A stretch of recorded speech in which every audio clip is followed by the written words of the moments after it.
Welcome back to my YouTube channel guys. इसके previous video में मैंने आप सभी को बताया था कि आप किस प्रकार से बीजीय व्यंजकों का योगफल ज्ञात कर सकते हैं, और आज के इस वीडियो में मैं आपको बताऊंगा कि आप किस प्रकार से बीजीय व्यंजकों का घटाव अर्थात व्यवकलन, जिसे आप इंग्लिश में सब्सट्रैक्शन भी कहते हैं, ज्ञात करेंगे। तो आपको इस वीडियो को शुरू से अंत तक पेशेंस के साथ कंप्लीट वॉच करना है, और आप वीडियो को स्किप बिल्कुल भी मत करना, क्योंकि यदि आप वीडियो को स्किप करेंगे तो हो सकता है कुछ इंपॉर्टेंट चीज़ें जो कि आपके लिए जानना आवश्यक हो छूट सकता है। इसलिए आपको पेशेंस के साथ कंप्लीट वीडियो वॉच करना है, ठीक है। तो यहाँ पर कुल मिलाकर 8 प्रश्न हैं, और पहला प्रश्न है 22x घटा 10x। तो जैसा कि मैंने आपको बताया था इसके प्रीवियस वीडियो में भी, फिर से मैं आपको थोड़ा सा बेसिक कंसेप्ट बताना चाहूँगा।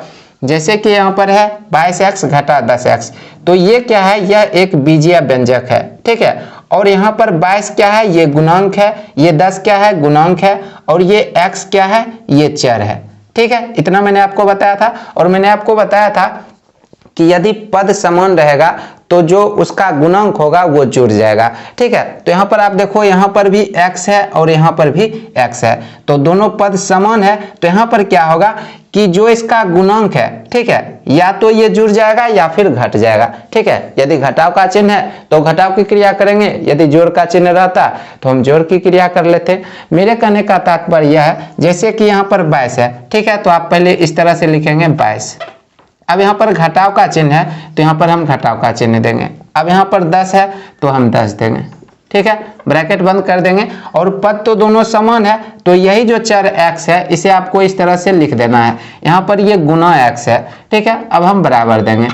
अब देखो 22 में से 10 घटाएंगे, कितना बचेगा, 12, और इस x को यहाँ पर लिख देंगे 12x। अर्थात जब आप 22x में से 10x को घटाएंगे तो आपका आंसर कितना आएगा, 12x आएगा। दूसरा प्रश्न है 17xy घटा 9xy। तो यहाँ पर भी देखो पद समान है, xy, ठीक है। तो हम क्या करेंगे, गुणांक का घटाव ज्ञात कर लेंगे, ठीक है। तो क्या हो जाएगा, इस तरह से ब्रैकेट कर लेंगे और 17 घटा 9, और यहाँ पर लिख देंगे xy। 17 में से 9 घटाएंगे, कितना बचेगा, 8 बचेगा, और xy को इस तरह से लिख देना है। अर्थात 17xy में से जब आप 9xy को घटाएंगे तो कितना आएगा, 8xy आएगा, ठीक है। अब ये वाला प्रश्न आपको थोड़ा सा समझना चाहिए। जैसे कि यहाँ पर पहले है a स्क्वायर, तो a स्क्वायर हम लिखेंगे। क्यों लिखेंगे, कारण है, देखो a स्क्वायर ये एक अलग पद है, ये जो एक है, मैंने आपको बताया था कि गिनती की संख्या को हम अचर पद कहते हैं, तो ये तो अचर पद हो गया। और यहाँ पर क्या है, सिर्फ a है, ठीक है, तो ये भी एक अलग पद है। अर्थात इस बीजीय व्यंजक में तीनों पद अलग अलग हैं, ठीक है। फिर भी यहाँ पर कुछ हल करना है। हल क्या करना है, यहाँ पर अब क्या है, +1, तो +1 दे देंगे। अब यहाँ पर देखो क्या है, माइनस है और माइनस है। मैंने आपको बताया था यदि इस तरह से रहता है माइनस और माइनस, तो इसका तात्पर्य यह होता है कि यहाँ जो माइनस है और ये जो ब्रैकेट है इस बीच में गुना का चिन्ह रहता है, ठीक है। और मैंने आपको यह भी बताया था कि जब हम माइनस को माइनस से गुना करते हैं तो बराबर क्या हो जाता है, प्लस हो जाता है। और यदि हम प्लस को माइनस से गुना करते हैं तो बराबर माइनस हो जाता है, ठीक है। तो यहाँ पर क्या है, माइनस गुने माइनस क्या हो जाएगा, प्लस, और ये क्या है, 2a। अब इसको आपको एक बार क्या करना है, पुनर्व्यवस्थित करना है। पहले a स्क्वायर आएगा, ठीक है, इसके बाद 2a आएगा अर्थात +2a, और सबसे अंत में आपको +1 देना है, और यही आपका आंसर आ गया, ठीक है। अब यहाँ पर क्या है, 8x है, तो पहले हम 8x लिख लेते हैं। अब देखो माइनस माइनस क्या हो गया, प्लस, ठीक है, और ये जो 8x है फिर से लिख देंगे। अब देखो पद दोनों समान है, ठीक है, और चिन्ह यहाँ पर क्या है, जोड़ का चिन्ह है, तो क्या करेंगे, यहाँ पर जो गुणांक है वो क्या होगा, जुड़ जाएगा, ठीक है। तो इसे आप डायरेक्ट भी लिख सकते हैं 16x, या फिर इसे आप समझने के लिए इस तरह से कर सकते हैं 8 + 8 × x बराबर कितना हो जाएगा, 16x, ठीक है। अब देखो यहाँ पर क्या है, 7xy घटा 7xy। सबसे पहली बात, ये जो प्रश्न है इसे आप तुरंत बना सकते हैं। कैसे बना सकते हैं, देखो पद दोनों का समान है, xy है, दूसरी बात कि गुणांक भी दोनों का समान है, यहाँ पर भी 7 है और यहाँ पर भी 7 है, ठीक है। और क्या है कि यहाँ पर चिन्ह माइनस का है, और मैंने आपको बताया है जैसे कि ये 7xy है या फिर 8x है या फिर a² है या फिर 17xy है या फिर 22x है, तो इसके पहले यदि कोई चिन्ह नहीं है तो प्लस का चिन्ह क्या रहता है, छुपा हुआ रहता है ना। तो आपको ध्यान रखना है यदि पद समान हो, गुणांक भी समान हो और यदि चिन्ह विपरीत हो, जैसे कि यहाँ पर प्लस का चिन्ह छुपा हुआ है और यहाँ पर माइनस है, तो आपको क्या करना है, इसको इस तरह से काट देना है और शून्य आपका आंसर आ जाएगा, ठीक है। या फिर इसे आप डिटेल में बनाना चाहते हैं तो और करके आप बना सकते हैं। तो हम क्या करेंगे, इस तरह से करेंगे 7 घटा 7 है ना, और यहाँ पर लिख देंगे xy, ये बराबर कितना होगा, 7 में से 7 घटाएंगे तो 0 गुना xy। अब आप देखो शून्य को हम चाहे किसी चर से या फिर अचर से गुना करते हैं तो क्या आता है, 0 ही आता है, तो फिर भी आपका आंसर कितना आएगा, 0 ही आएगा, ठीक है। अब ये वाला प्रश्न देखते हैं। तो यहाँ पर क्या है कि पद देखो समान है, यहाँ पर भी x है, यहाँ पर भी x है, ठीक है, और गुणांक भिन्न है और चिन्ह क्या है, ऋणात्मक है, माइनस का है। तो हम क्या करेंगे, गुणांक को घटा देंगे और पद वही रहेगा। तो यहाँ पर हम करेंगे 7.3 है, तो इस तरह से लिख लेंगे 7.3 घटा 1.3 और यहाँ पर आपको x दे देना है। देखो 7.3 में 1.3 को घटाना है, ठीक है, तो कितना आएगा, 3 में से 3 घटेगा, देखो मैं आपको घटा के ही बता देता हूं, 7.3 है और 1.3 है, 3 में से 3 घटेगा तो 0 बचेगा, दशमलव और 7 में से घटेगा 6। अब देखो 6 के बाद दशमलव है, उसके बाद 0 है, तो इसका कोई मतलब नहीं बनता है, अर्थात सिर्फ 6 बचा है ना, तो ये 6 आ जाएगा और x, यही आपका आंसर आ गया। अब ये 7 नंबर प्रश्न में क्या है, -6x है, प्लस y है, प्लस 4z है, -8 है, फिर माइनस है और यहाँ पर इस तरह से ब्रैकेट है और इसमें -2y plus x -5z plus 8 है। तो यहाँ पर एक चीज आप समझ लो, जब भी आपको ये जो ब्रैकेट है इसे हम छोटी ब्रैकेट कहते हैं, ठीक है।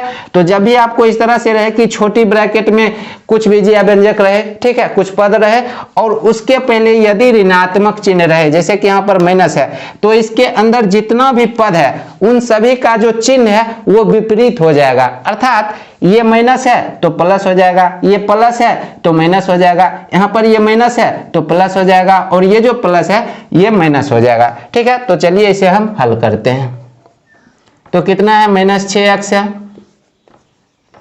Plus y plus 4z -8। अब देखो यहाँ पर माइनस है और यहाँ पर भी माइनस है, तो माइनस माइनस क्या हो गया, प्लस हो गया, ठीक है, और ये 2y, यहाँ पर माइनस है और यहाँ पर प्लस है, तो माइनस प्लस क्या होता है, माइनस। मैंने आपको क्या कहा कि यदि यहाँ पर माइनस रहेगा तो सबका चिन्ह विपरीत हो जाएगा, ये सिंपल प्रोसेस है। बट यदि आप इस तरह से भी करते हैं कि माइनस गुने माइनस प्लस, माइनस गुने प्लस माइनस, ठीक है, फिर आप देखो कि माइनस गुने माइनस क्या होगा, प्लस हो जाएगा और फिर 5z, फिर देखो माइनस गुने प्लस क्या होगा, माइनस आ जाएगा और फिर 8।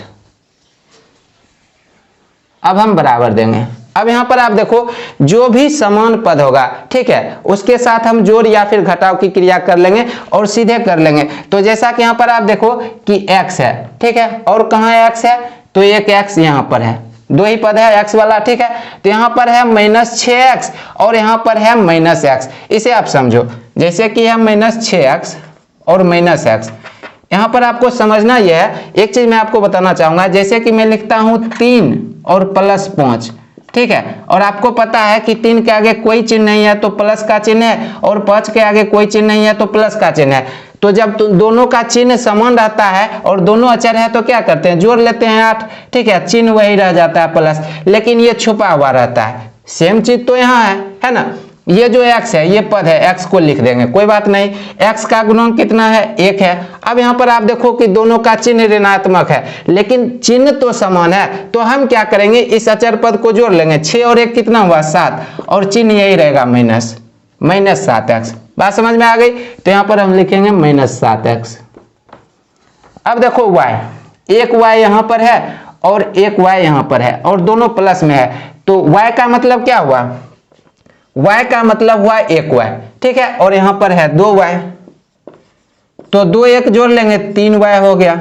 ठीक है, तो यहाँ पर हम लिखेंगे प्लस 3y। अब आप z देखो, यहाँ पर 4z है प्लस में और यहाँ पर है 5z प्लस में, तो क्या करेंगे 4 और 5 को जोड़ लेंगे, 9 आता है तो 9z हो गया प्लस में। ठीक है, प्लस 9z।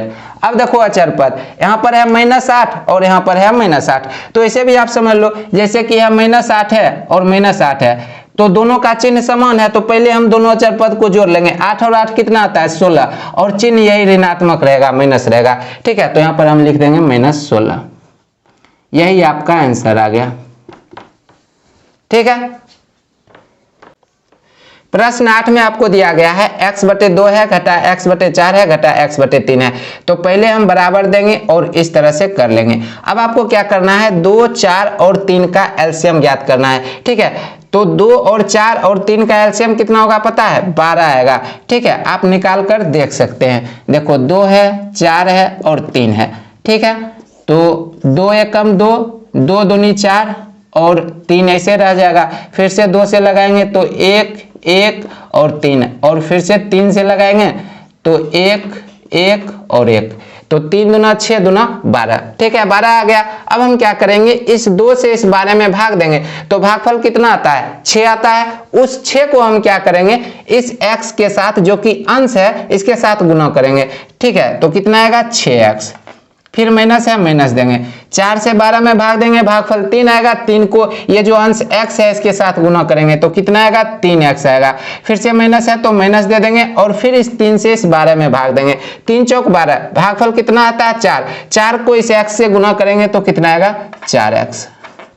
अब यहाँ पर आपको थोड़ा सा समझ लेना चाहिए। समझना क्या है, ये जो 6x है इसका चिन्ह कुछ नहीं है तो प्लस का चिन्ह है, तो यहाँ पर 6x को आप रहने दो। लेकिन ये जो -3x है और -4x है, मैंने आपको बताया है जैसे कि रहेगा -3 और -4, तो क्या करते हैं ये -7 हो जाता है, तो यहाँ पर वही करेंगे। यहाँ पर हम क्या करेंगे कि ये -7x हो जाएगा। ठीक है, आप यहाँ पर x लगा दो इस तरह से, अर्थात -3x -4x दोनों जुड़ जाएगा, चिन्ह वही रहेगा, -7x हो गया। ठीक है, -3x -4x -7x और बटे कितना हो गया 12।